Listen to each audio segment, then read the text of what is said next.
My wife left her birth control pills in the bathroom, and after checking her phone, I found out that she is cheating on me, and a DNA test showed me that our children are not mine. As I walked into the bathroom, something shiny on the floor caught my eye. The sunlight was reflecting off a small object that had landed on the rug. Being barefoot, I instinctively glanced down to make sure I wouldn't step on anything sharp. Vanessa hadn't mentioned dropping anything, but it wasn't uncommon to miss small items. What I found, however, wasn't just a stray button or earring. It was a tiny, circular piece of foil that had fallen from a pill blister pack, the kind used to seal in pills before they're pushed out. The small backing was easily overlooked, blending in almost perfectly with the carpet, but the sunlight had made it sparkle just enough for me to notice. I picked up the foil, studying it closely. One side was blank, and the other had a small marking that read 2. Since today was Wednesday, I assumed the number represented Tuesday's pill. The thought of a daily medication briefly crossed my mind, something that required consistent use, like birth control. But Vanessa wasn't supposed to be taking any medication, at least not any that I knew of. She hadn't mentioned anything, and both of us had just had our annual medical checkups a few months ago. We were both declared healthy, so what was this foil doing in our bathroom? It didn't take long before my thoughts spiraled into suspicion. Was Vanessa hiding a health issue from me? Had she been prescribed something she didn't want me to know about? The more I considered it, the more unlikely it seemed. If she had a medical condition, she would have told me, wouldn't she? I couldn't shake the feeling that something was wrong. As my mind raced, the most disturbing thought crossed my mind: birth control. Vanessa hadn't needed birth control for the past 2 years, ever since I'd had a vasectomy. We'd made the decision together after our second child, agreeing that we didn't want more kids. And while I'd always trusted her implicitly, this tiny piece of foil now raised questions I never thought I'd be asking. I stood in the bathroom for a few moments, holding the foil in my hand, trying to piece together why it would be here. My first instinct was to confront her, but I stopped myself. Confronting Vanessa without knowing the full story could lead to unnecessary conflict. I needed more information before jumping to any conclusions. I placed the foil in the trash and decided I would search for more clues. With Vanessa still in bed, I quietly began checking through the bathroom cabinets, careful not to make any noise. My heart pounded in my chest as I searched, unsure of what I was even looking for. After a few minutes of opening drawers and moving bottles around, I found what I feared most: the pills. They were hidden at the bottom of a tampon box, tucked inside an old aspirin bottle. When I opened the bottle, I saw the blister pack of birth control pills, the same kind Vanessa used to take before I had my vasectomy. My stomach churned as I looked at them. There was no doubt about it. Vanessa was taking birth control again. I felt like the floor had dropped out from under me. The pills were undeniable proof that something was off, and my mind immediately went to the worst possible scenario: infidelity. Why else would she need birth control if we couldn't have children? Was she seeing someone else? The thought made me feel physically sick. Vanessa and I had been together for 9 years. We met shortly after college when she was working as a personal assistant. We'd clicked almost immediately, and within a year of dating, we got married. We had 2 beautiful kids, James and Sonia, and up until now, I thought our life together was nearly perfect. We weren't rich, but we were comfortable. I co-owned a small engineering firm, and while Vanessa's salary as a PA was modest, we had enough to provide a good life for our children. After Sonia was born, Vanessa had returned to work. Even though her salary was almost entirely spent on the au pair we hired to help with the kids, she insisted that working gave her a sense of purpose and independence, and I had supported her decision. I loved her and wanted her to be happy.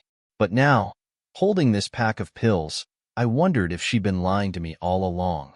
I placed the pills back where I found them and closed the cabinet. My heart was racing, and my thoughts were a blur. I had to think carefully before doing anything. Confronting Vanessa without knowing the full story could backfire. She might have a perfectly reasonable explanation, or she could lie to cover her tracks. Either way, I needed proof. At work that day, I couldn't focus on anything other than what I'd found. I kept replaying the scene in my head, imagining all the different scenarios. What if Vanessa was cheating? How long had it been going on? Who was she seeing? The questions tormented me, but there was one that scared me the most. Were James and Sonia even my children? The thought that they might not be mine sent a cold wave of panic through me. I loved my children more than anything, but now, for the first time, I doubted if they were truly mine. I had to know the truth, no matter how painful it might be. So, I made a decision. I would get DNA tests for the kids. I needed to know for sure before taking any drastic steps. That afternoon, I ordered DNA testing kits online and decided to take things one step further. If Vanessa was having an affair, I needed proof. So, along with the tests, I ordered a set of surveillance equipment, voice recorders, small hidden cameras, and a phone cloning device. It felt extreme, but I couldn't shake the feeling that something was terribly wrong. I had to know the truth, no matter what it cost me. When the packages arrived at my office later that week, I felt a mix of dread and determination. That evening, I told Vanessa I needed to work late, but in reality, I was setting up the surveillance equipment at home. The au pair was feeding the kids dinner when I arrived, so I let her handle that while I discreetly placed the cameras. I installed one in the bathroom, one in the living room, and one in the bedroom, carefully positioning it to capture the bed. That night, while Vanessa showered, I placed voice recorders in her car and handbag, and I cloned her phone. I checked the clone device for any suspicious texts or calls, but nothing stood out. Either she was being incredibly careful, or there was nothing going on. I couldn't be sure yet, but I would soon have my answers. The weekend came and went, and everything seemed normal. Vanessa didn't act any differently, and we went about our usual family routines. But on Monday, after she left for work, I retrieved the footage from the cameras. What I saw confirmed my worst fears. The bathroom camera showed Vanessa taking the pills. She was definitely on birth control, even though she had no reason to be. But it was the footage from the bedroom that shook me to my core. On Saturday evening, while I was cooking dinner, Vanessa had taken a shower. The footage showed her sitting on the bed, using a phone I hadn't seen before. She was texting someone she didn't want me to know about. After sending a few messages, she opened the air conditioning vent and hid the phone inside before joining me for dinner. I couldn't believe what I was seeing. Vanessa had a secret phone, hidden away in the house. The fact that she needed to hide it was the clearest sign yet that she was involved in something she didn't want me to know about. I immediately checked the vent when she was out of the house the next day, but the phone was gone. She must have taken it with her when she left. Now I was sure Vanessa was hiding something from me. I just didn't know exactly what. Later that night, after Vanessa had gone to bed, I retrieved the hidden phone from the vent and cloned it. It only took a few minutes to copy all the data. My hands were shaking as I put the phone back in its hiding spot. I returned to bed, my heart pounding in my chest, knowing that everything would change once I looked at the contents of that phone. The next morning, I finally checked the cloned phone, and my entire world fell apart. The text on the phone confirmed everything. Vanessa had been having an affair with someone for months, maybe even longer. The messages between her and an unnamed person were explicit and intimate, detailing meetings and encounters that I had been blissfully unaware of. What hurt the most was that I was never mentioned in any of the messages. It was as if I didn't exist in her world. She had completely erased me from her life. I couldn't believe what I was reading. My hands shook as I scrolled through the messages. I felt numb, like I was watching someone else's life unravel before me. But this was my life, my marriage, and it was crumbling right in front of my eyes. I sat in my office, tears streaming down my face, as I tried to process everything. Vanessa had betrayed me in the worst possible way, and I had no idea how long it had been going on. I wanted to confront her, to scream and demand answers, but I knew I needed to stay calm. I needed to be smart about this. There was too much at stake. Our children, our home, our entire life together. I took a deep breath and decided that before confronting Vanessa, I needed to confirm one more thing. I needed to know if James and Sonia were really my children. The DNA test results were due in a few days, and I couldn't move forward without that final piece of the puzzle. For the next few days, I pretended everything was normal. I went to work, came home, and played the part of the loving husband and father. Vanessa didn't suspect a thing. She carried on as usual, talking about her day and spending time with the kids, completely unaware that I knew her secret. When the DNA test results finally arrived, I was terrified to open them. I sat in my office, the envelope in my hands, my heart pounding in my chest. I wasn't sure if I was ready to know the truth. The DNA results sat in my lap, their presence suffocating, though they weighed next to nothing. The room felt smaller, the air heavier, as I contemplated whether to open the envelope. I wasn't ready, yet I knew I had to. My hands trembled as I ripped the seal, my eyes scanning the page inside, desperately searching for answers I both feared and needed. As the words on the page came into focus, my heart sank. Neither James nor Sonia was biologically mine. The test results showed that both children shared the same father, but it wasn't me. I sat frozen, unable to process the information. My mind reeled. These were my children. I had raised them, loved them, been their father in every sense of the word, except one. How could this be? How could Vanessa have lied to me for so many years, allowing me to believe these children were mine? The pain of betrayal cut deeper than I had ever imagined possible. It wasn't just the infidelity. It was the fact that my entire life, everything I had built with Vanessa, was based on a lie. The children I had tucked in every night, the ones who called me daddy and ran to me with their scraped knees and tear-streaked faces, weren't mine. They belonged to someone else, a stranger who had fathered them behind my back. I felt nauseous, my stomach turning as the realization hit me with full force. I had been raising another man's children, and I hadn't even known it. My love for James and Sonia was real, and that made the betrayal hurt even more. How was I supposed to look at them now? How could I ever face them, knowing that the bond we shared wasn't what I thought it was? I sat there for what felt like hours, unable to move, unable to think. It was like my world had been pulled out from under me, leaving nothing but a gaping void where my life used to be. The office door creaked open, and Michelle stepped inside. Her usual professional demeanor was softened by concern as she looked at me, instantly sensing that something was very wrong. "Gary?" she asked, her voice gentle but probing. "Did the results come in?" I nodded, but couldn't bring myself to speak.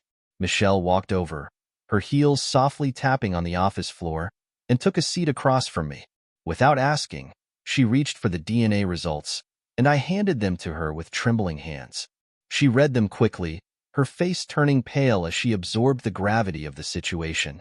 "I'm so sorry," she whispered, reaching across the desk to take my hand. "I can't even imagine how you're feeling right now." Her touch was warm and comforting, but it didn't alleviate the cold, empty pit that had formed in my chest. I felt hollow, as if everything that had once defined me had been stripped away. What am I supposed to do? I finally croaked out, my voice hoarse from holding back tears. "They're not mine, but they're my kids, they're my whole world, and now I don't even know how to look at them." Michelle didn't respond right away. She simply sat there, holding my hand as I tried to make sense of the chaos that had engulfed my life. "You love them," she finally said, her voice steady. "That hasn't changed. Yes, this is devastating, but no test result can erase the bond you have with James and Sonia.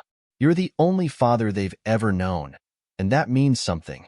Her words were logical, but they didn't ease the pain. I knew she was right on some level, but that didn't change the fact that everything felt tainted now. The betrayal ran too deep for me to think clearly. "I don't even know if I can stay in the same house as Vanessa," I said, shaking my head. "She's been lying to me for 9 years, Michelle. 9 years. And all the while, I thought we had this perfect family." Michelle squeezed my hand tighter. "You don't have to make any decisions right now. Give yourself some time to process this. It's okay to feel angry. You have every right to be. But don't make any rash decisions." I nodded, even though my mind was racing. The idea of confronting Vanessa felt unbearable, but I knew it had to happen. I couldn't keep pretending everything was fine.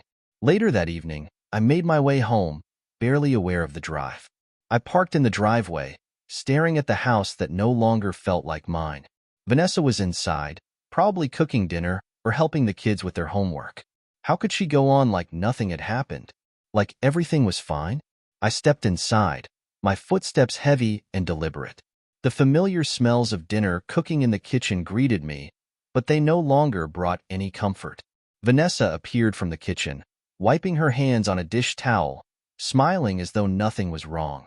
"Hey, you're home early," she said cheerfully. "Dinner will be ready in about 20 minutes. How was your day? For a moment, I couldn't speak. I just stood there, looking at her, trying to reconcile the woman I had loved for so many years with the one who had lied to me every day of our marriage. Finally, I found my voice. We need to talk. The smile faded from Vanessa's face. She could sense something was wrong, but she had no idea just how wrong. Sure, she said cautiously, stepping closer. What's going on? I walked past her into the living room, sitting down on the couch. Vanessa followed, looking increasingly uneasy. I got the DNA test results today, I said bluntly. Vanessa's eyes widened in shock, her face draining of color. She opened her mouth to speak, but no words came out. She simply stood there, frozen, as the weight of my words sank in. You did what? She finally stammered. I had DNA tests done for James and Sonia, I repeated, my voice cold and detached. They're not mine, Vanessa. You've been lying to me for 9 years. Tears welled up in Vanessa's eyes, but I felt no sympathy. I was beyond that now. Gary, I can explain, she began, her voice trembling. I don't want your explanations, I snapped, cutting her off. I just want the truth. Why? Why would you do this to me? To us? Did you think I would never find out? Vanessa sank onto the couch beside me, her hands trembling in her lap. I never meant for it to happen like this, she whispered, tears streaming down her face. It was a mistake, a terrible mistake, but I swear, I didn't want to hurt you. I laughed bitterly, unable to believe what I was hearing. A mistake? 9 years, Vanessa. 9 years of lying to me. And you call it a mistake? She buried her face in her hands, sobbing uncontrollably, but I couldn't bring myself to comfort her. The anger inside me was too strong. I didn't know how to tell you, she sobbed. When I found out I was pregnant with James, I was terrified. I didn't know what to do. I thought about telling you the truth, but I was scared you would leave me. So, you decided to lie to me instead? I said, my voice laced with bitterness. Vanessa nodded, wiping her eyes. At first, I thought I could keep it a secret forever, but as the years went on, it just got harder and harder to keep it from you. I didn't want to destroy our family. Our family? I repeated, incredulous. This isn't a family, Vanessa. It's a lie. Everything we've built is a lie. She looked at me with pleading eyes, her voice barely above a whisper. But it's not a lie, Gary. I love you. I've always loved you. I stood up, unable to sit there any longer. I paced the room, trying to control the rage boiling inside me. If you loved me, you wouldn't have lied to me. You wouldn't have let me believe those kids were mine when you knew they weren't. Vanessa's tears fell harder as she buried her face in her hands again. I'm sorry, she whispered through her sobs. I'm so sorry. But her apology meant nothing to me. Not anymore. The damage was done, and no amount of tears or regret could undo it. I can't do this, I said finally, my voice trembling with emotion. I can't stay in this house with you. I need to leave. Vanessa looked up, panic flashing across her face. No, Gary, please. Don't go. We can work through this. We can fix this. But I shook my head. There's nothing left to fix, Vanessa. You destroyed everything the moment you decided to lie to me. I need time to think. Without another word, I grabbed my keys and walked out the door, leaving Vanessa sobbing on the couch. I didn't know where I was going. I just needed to get out, to be alone with my thoughts. I drove aimlessly for what felt like hours, my mind racing as I tried to process everything. The anger, the betrayal, the heartbreak. It all swirled inside me, making it impossible to think straight. Eventually, I found myself pulling into a small hotel parking lot on the outskirts of town. I checked into a room and collapsed onto the bed, staring up at the ceiling, trying to make sense of the chaos that had become my life. Everything I thought I knew was gone. My wife, my children, my family, none of it was real. And now, I was left to pick up the pieces of a life that had shattered beyond repair. I didn't sleep that night. How could I? Every time I closed my eyes, the images of Vanessa's betrayal played over and over in my mind. The texts I had read, the pills I had found, the DNA results that had ripped my heart out, It was all too much to bear. By morning, I knew what I had to do. I couldn't stay in that house any longer. I couldn't be around Vanessa or the children, knowing what I knew. It wasn't fair to them, and it wasn't fair to me. I called Michelle, my voice hoarse from lack of sleep. "I need a lawyer," I said bluntly. "I'm filing for divorce." Michelle didn't ask any questions. She simply told me she'd make the arrangements and would have everything ready by the end of the day. I thanked her, knowing that this was the only way forward. As I hung up the phone, a deep sense of loss washed over me. This wasn't how my life was supposed to turn out. I had dreamed of growing old with Vanessa, of watching James and Sonia grow up, of being a family. But those dreams were gone now, replaced by a bitter reality I couldn't escape. I spent the next few hours at the hotel, numbly going through the motions of packing up my things and making arrangements to leave the house for good. There was no going back now. My marriage was over, and I had to start rebuilding my life from the ground up. When I finally returned home to gather my things, Vanessa was waiting for me in the living room, her eyes red and puffy from crying. "Gary," she began, but I held up my hand to stop her. "There's nothing left to say," I said coldly. "I'm leaving. I'll send someone to get the rest of my things later." Vanessa broke down in tears again, but I felt nothing. The part of me that had once loved her was gone, replaced by an emptiness that no amount of tears could fill. Without another word, I turned and walked out the door, leaving behind the life I had once thought was perfect but was now nothing more than a lie. After leaving the house, I felt like a hollow shell. The place where I had spent the last 9 years building a life, creating memories with Vanessa and the children, was now just a reminder of everything that had been taken from me. I couldn't bear to stay there, not even for another minute. Every corner of that house was stained with lies, and no amount of time or effort could wash it clean. As I drove away, my mind raced through the whirlwind of emotions: anger, sadness, betrayal, and the overwhelming feeling of loss. Michelle had arranged everything efficiently. Within a few hours, I had legal representation lined up and the first steps toward filing for divorce were underway. My lawyer, Lorraine, was sharp and professional, and the moment I met her, I felt confident that she would handle the case well. There was no small talk, no unnecessary pleasantries, just the facts, the legal process, and the strategy for moving forward. I appreciated her directness, even though I was still reeling from the weight of everything I had just uncovered. Sitting across from Lorraine in her office, I explained the situation as clearly as I could, though my voice shook with emotion. I told her about the DNA results, the secret phone, the hidden birth control pills, and how Vanessa had lied to me for nearly a decade. Lorraine listened carefully, her pen moving swiftly across the notepad as she documented every detail. "You're making the right decision," Lorraine said once I had finished. "We'll go after everything you're entitled to, especially given the nature of the betrayal. Infidelity is one thing, but falsifying birth records and deceiving you about the paternity of your children, that's a whole new level of dishonesty." The word children hit me hard, and I felt my throat tighten. I had spent years loving James and Sonia, raising them as my own, and now the very foundation of that relationship had been shattered. They weren't mine, at least not biologically, but how could I just walk away from them? How could I turn my back on the two little people who had depended on me, who had no idea what was going on? "I don't know what to do about James and Sonia," I admitted. "They're not mine, but I love them. I can't just abandon them." Lorraine nodded sympathetically. "It's understandable. This is one of the most difficult parts of situations like this.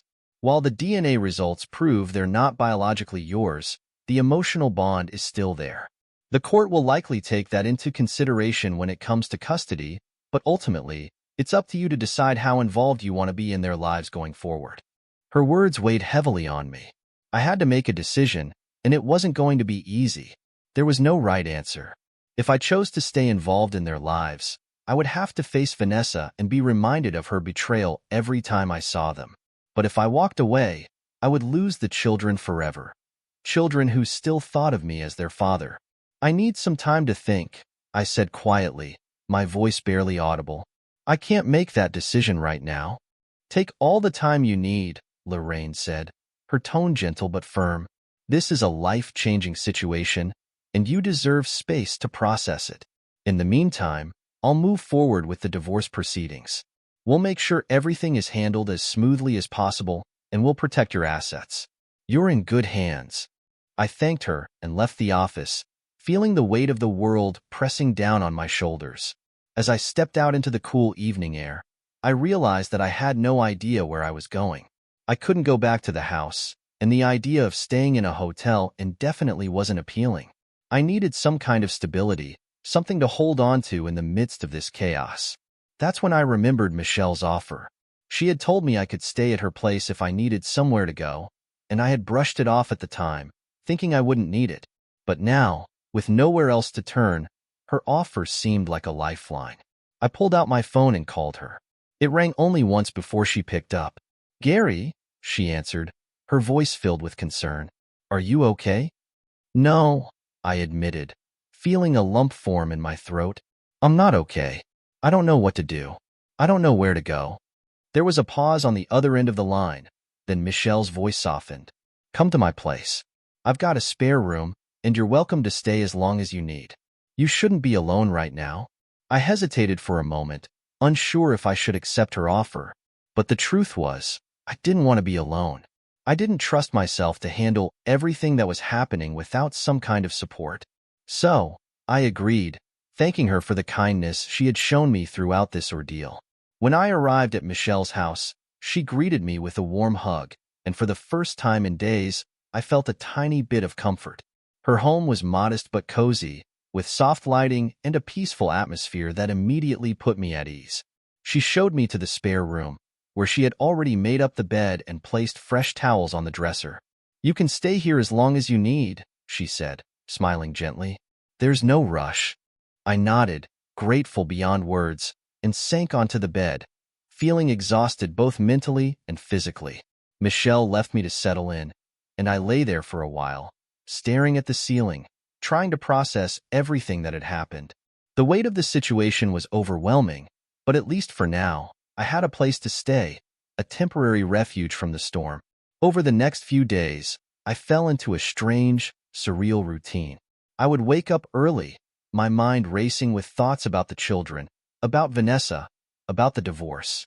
Michelle and I would have breakfast together, her presence a quiet source of support, and then I would spend the rest of the day dealing with the legalities of the situation, meeting with Lorraine, gathering documents, and sorting through the financials of the impending divorce.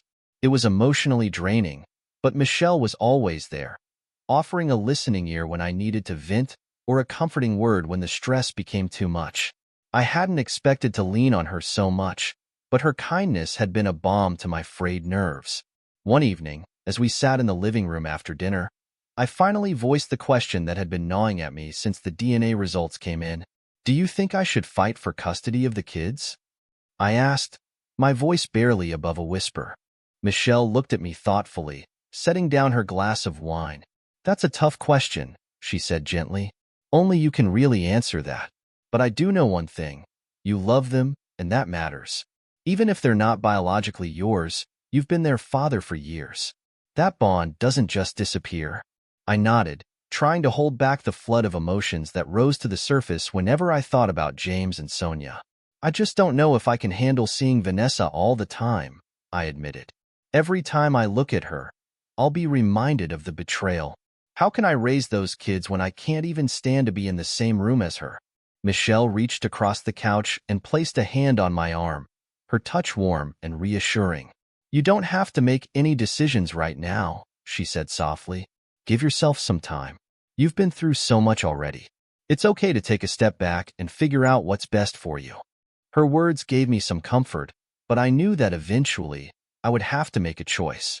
For now, though, I was content to let things unfold slowly. The divorce process was already in motion, and I knew that once that was settled, I would have a clearer picture of what the future held.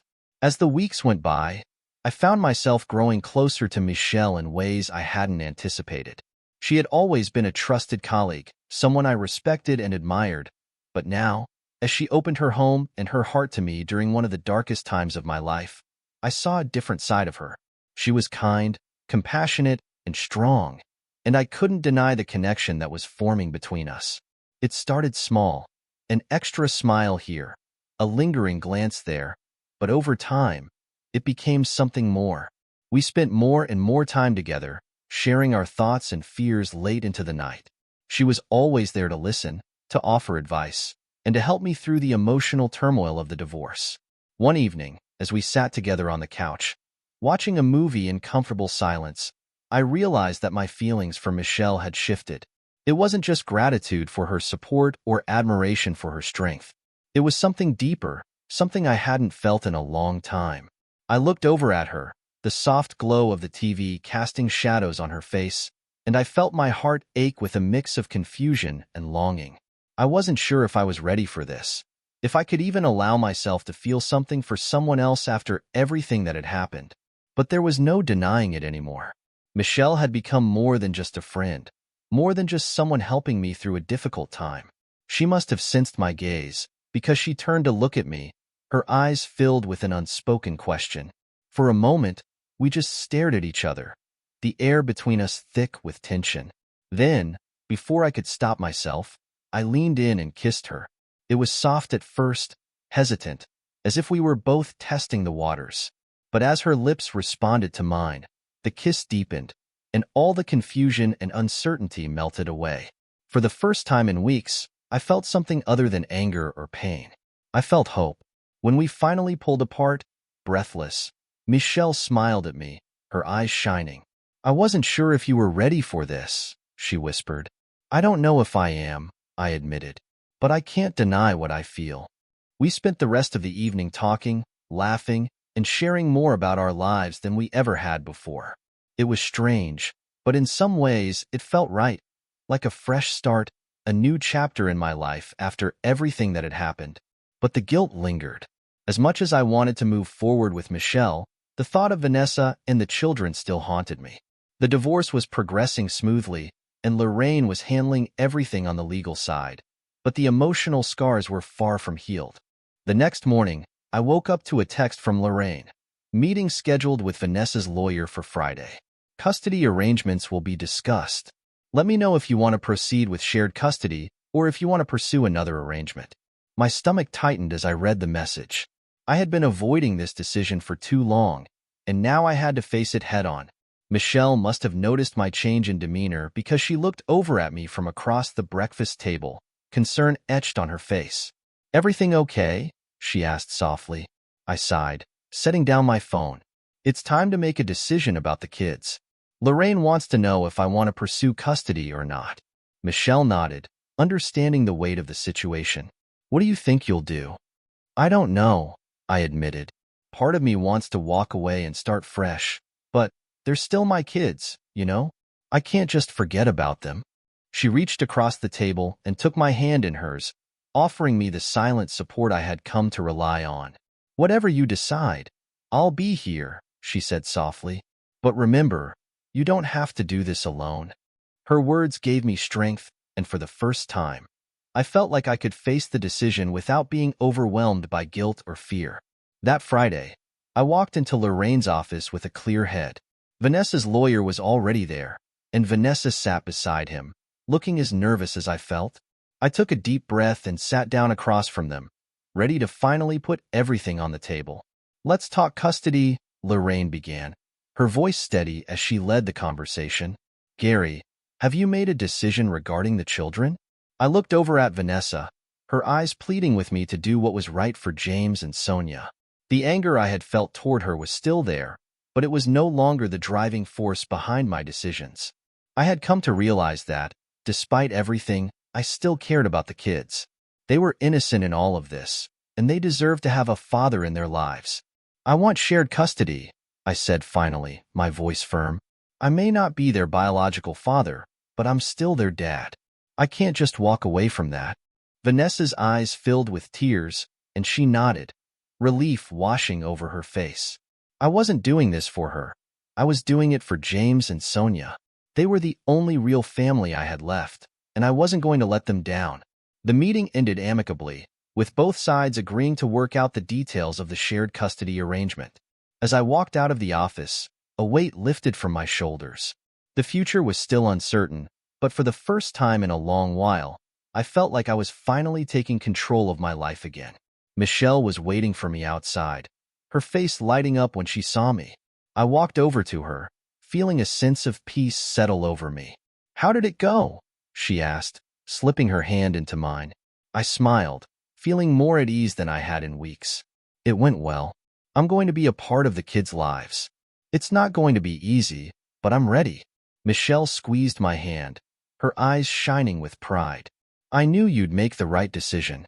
As we walked away from the office together, hand in hand, I realized that, despite all the pain and betrayal I had endured, I was still standing. Life hadn't turned out the way I had imagined, but maybe, just maybe, there was a chance for something new, something better. And with Michelle by my side, I knew I wouldn't have to face it alone. As I settled into the new rhythm of my life, there was still a part of me that remained tangled in the past, like a stubborn knot that refused to unravel. The shared custody arrangement had been finalized, and I was now seeing James and Sonia regularly. Every time I picked them up from Vanessa's place, it was like reopening a wound that had barely begun to heal. Yet, despite the painful reminders, seeing the kids grounded me. They were innocent in all of this, and they deserved stability, love, and a future where their lives weren't torn apart by the mistakes of the adults around them. The mornings with James and Sonia became the moments I looked forward to most. I would take them to the park, or to breakfast at their favorite diner, or we would just hang out at home, playing board games or watching movies. These small, mundane activities anchored me, and slowly, I began to reclaim a sense of normalcy. Sonia, with her bright curiosity, always had 1,000 questions about everything. James, quieter but no less thoughtful, stuck close by, silently absorbing everything with those wide, serious eyes of his. Every time I looked at them, a part of me ached with the knowledge that they weren't biologically mine, but that feeling didn't diminish the love I had for them. They were my kids, no matter what a piece of paper or a DNA test said. Vanessa, on the other hand, had become more of a shadow in my life. We spoke only when necessary, sticking to discussions about the children and avoiding the messy, unresolved emotions between us. She seemed genuinely remorseful, but I wasn't ready to forgive her. Perhaps I never would. She had shattered our marriage, and I couldn't bring myself to reconcile the person I thought she was with the person she had revealed herself to be. Still, we kept things civil for the sake of the kids, and that was enough for now. Despite the complications with Vanessa, my relationship with Michelle continued to deepen. What had started as her providing a safe space for me in the chaos of my life had blossomed into something more, something real. There was a warmth and honesty to Michelle that I hadn't realized I had been missing in my marriage. She was direct, kind, and never made me feel like I had to hide any part of myself. She saw me at my worst, and instead of turning away, she stayed. Over time, what I felt for her grew from gratitude into love, though it took me a while to fully admit it, even to myself. Michelle and I didn't rush anything. There were no grand declarations of love or dramatic moments of passion, just a quiet, steady progression as we spent more time together. Our connection felt natural, unforced, like two puzzle pieces that fit together without any jagged edges. We continued to share meals, laugh together, and support each other through the ups and downs of life.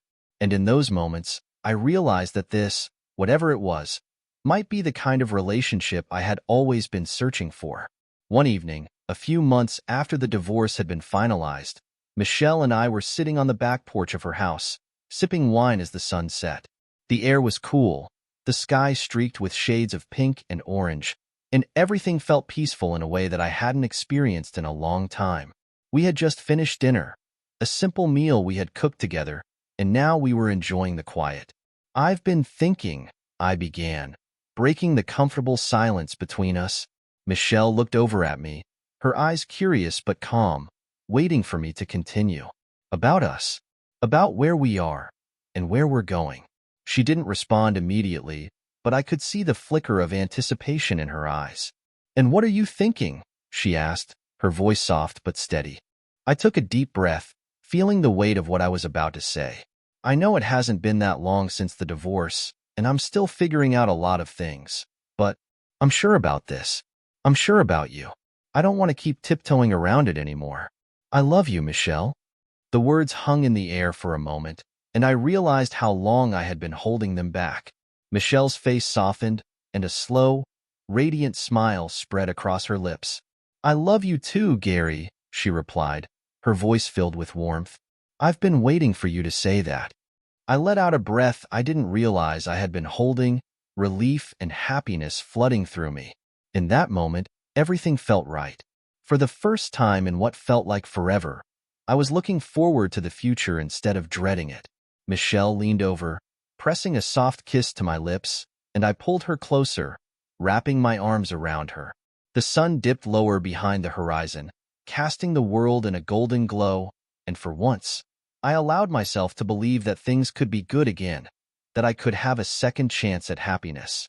The following months were a delicate balancing act. Navigating the new relationship with Michelle while maintaining my role in James and Sonia's lives was a challenge, but it was one I was willing to face. The kids had adjusted surprisingly well to the new custody arrangement, though there were still difficult moments. James, especially, had become more introspective since the divorce, and I often found myself worrying about how he was coping internally. Sonia, on the other hand, remained her lively, inquisitive self, seemingly unaffected by the tension between her parents. Vanessa and I kept our interactions brief, sticking to logistics: who would pick the kids up, who would take them to their activities, and how we would handle holidays. We never discussed the past, never delved into the emotions that still lingered just beneath the surface. It was easier that way. There was no going back, no repairing the damage that had been done, so we focused on moving forward, separately. Michelle was patient with me during this transition.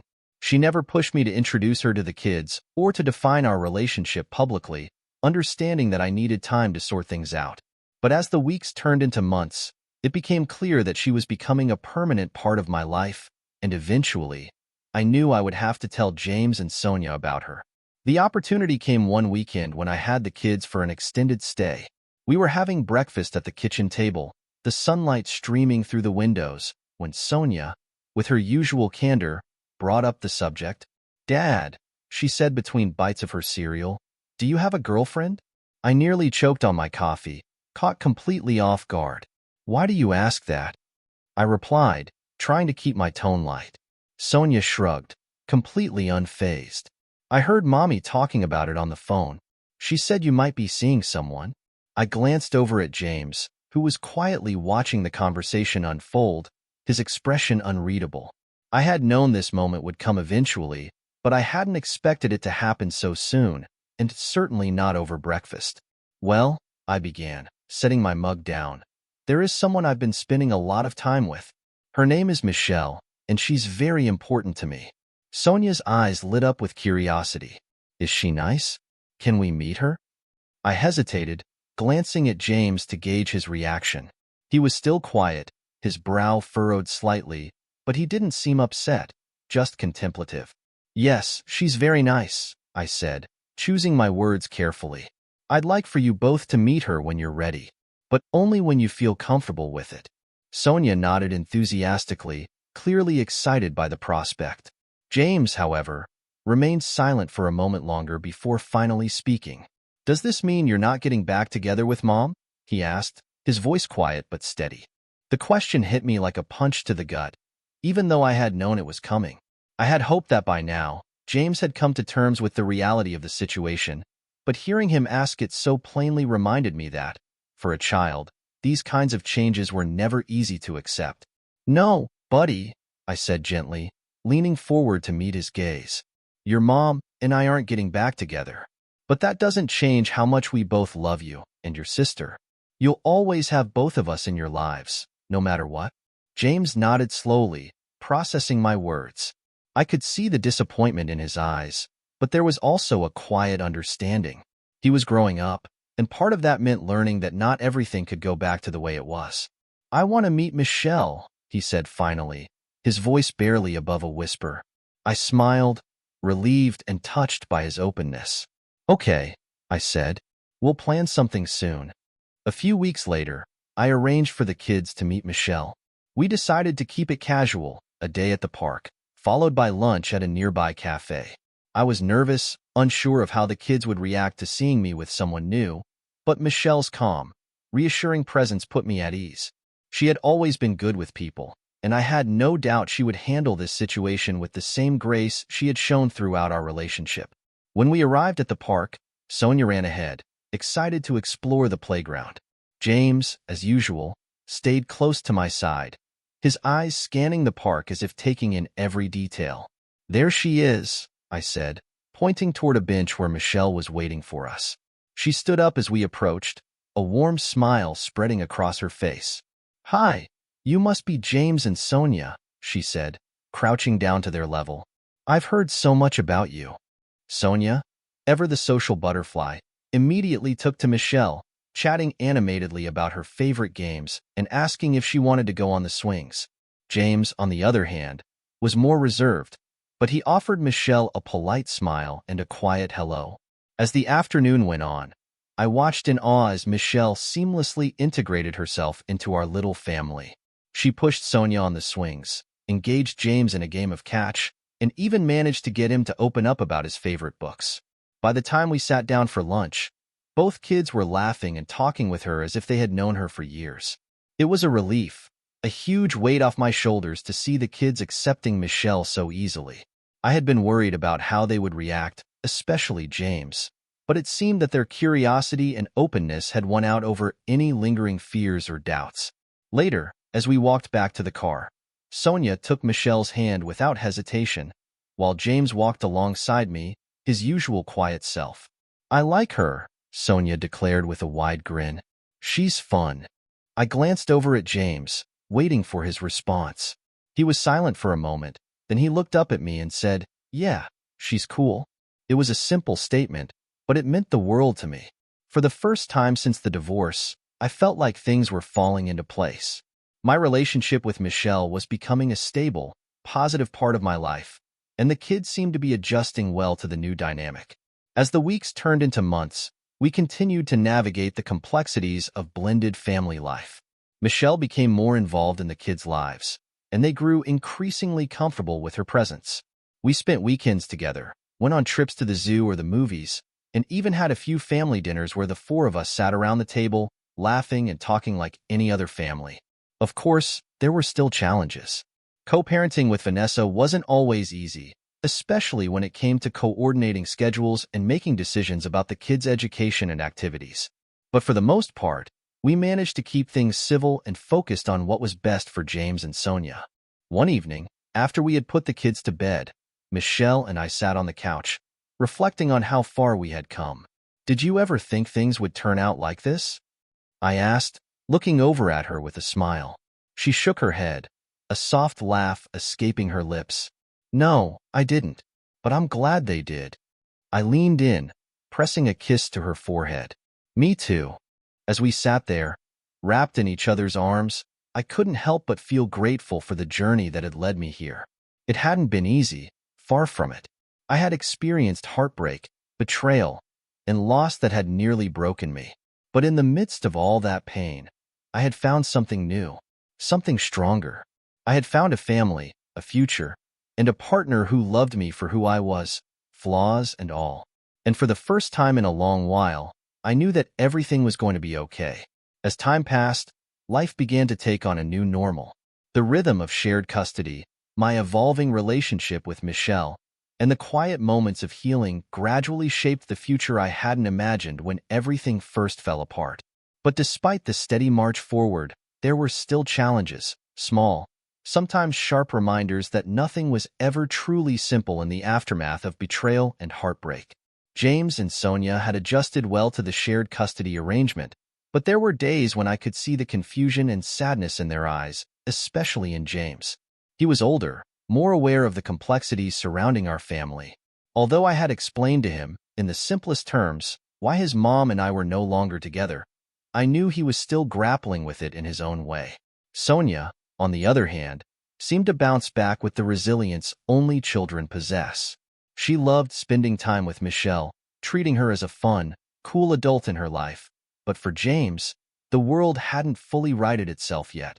One particular day stood out when James asked a question that had been hanging in the air, unspoken, for months.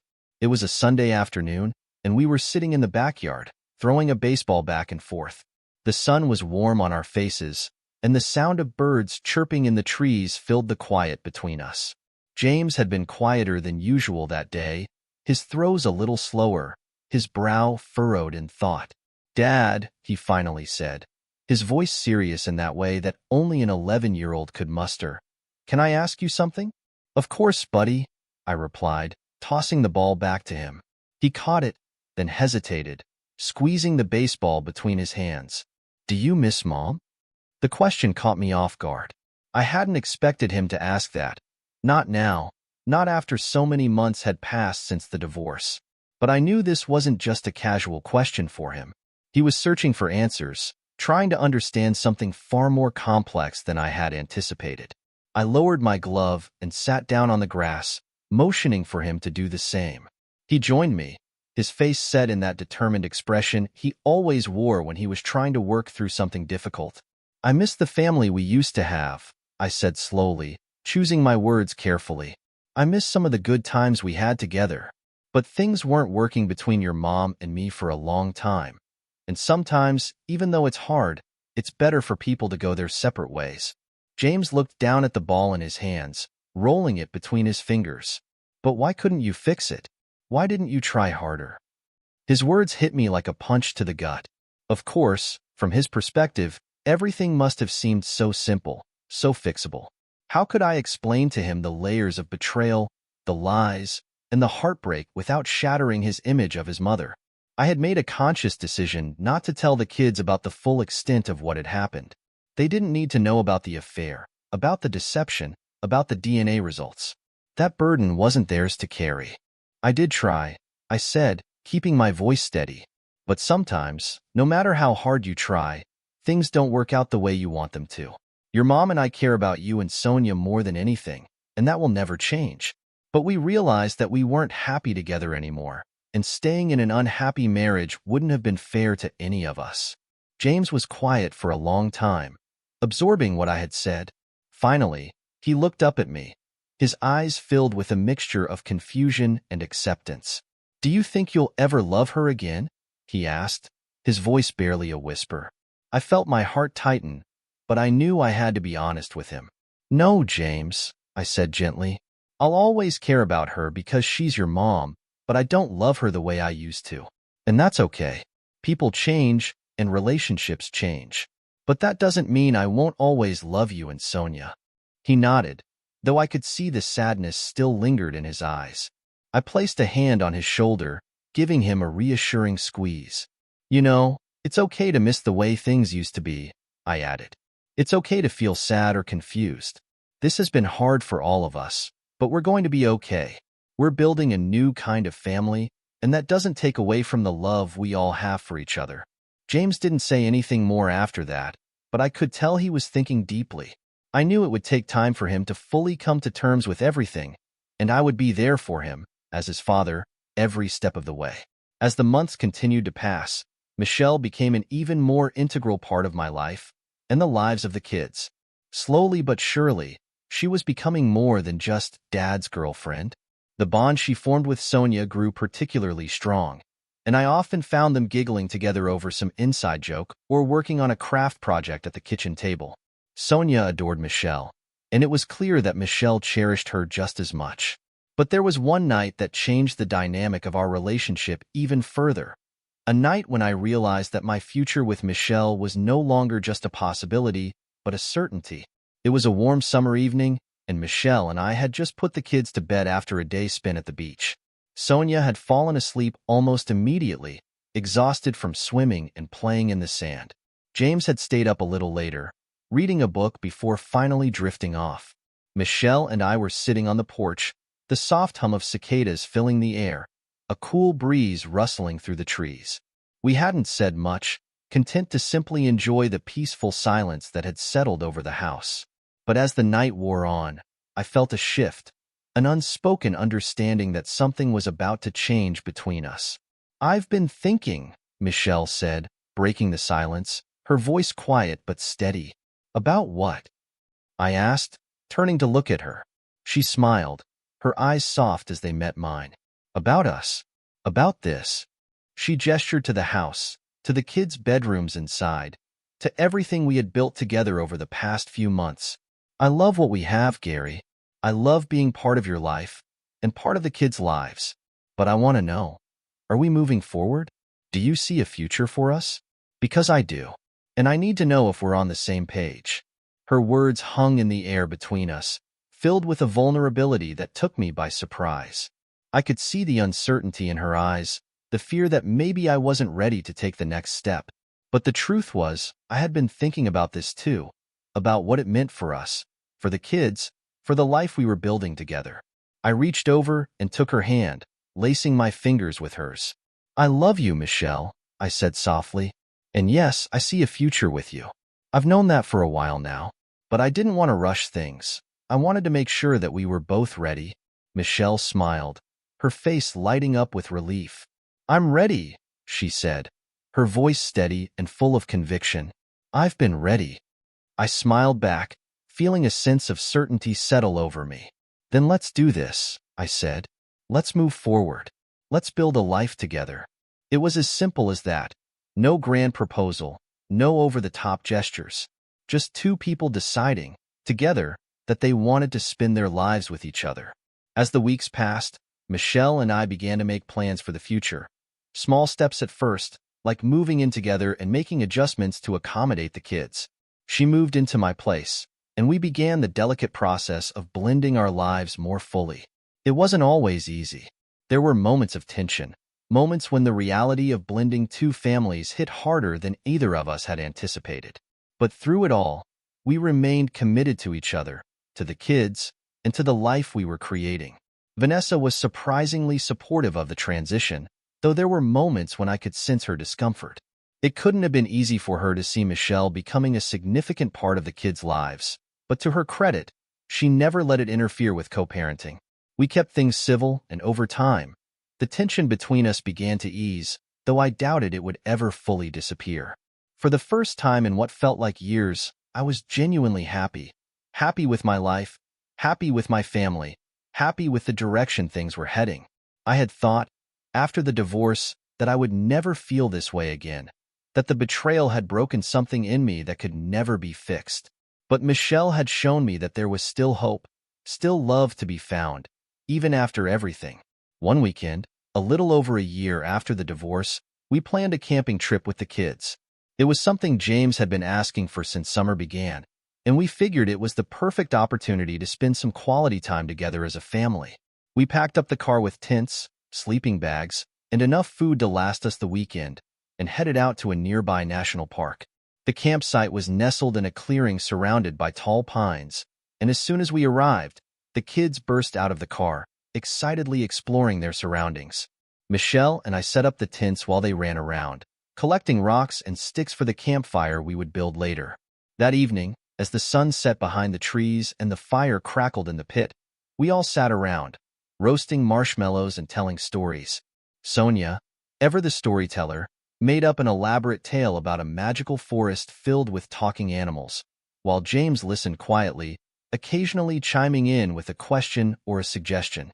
As I sat there, watching the flames dance and listening to the sound of my kids' laughter, I realized just how far we had come. A year ago, I couldn't have imagined this moment, this feeling of peace, of contentment. It wasn't the life I had planned, but it was better in so many ways. After the kids went to bed, Michelle and I sat by the fire, the night quiet and still around us.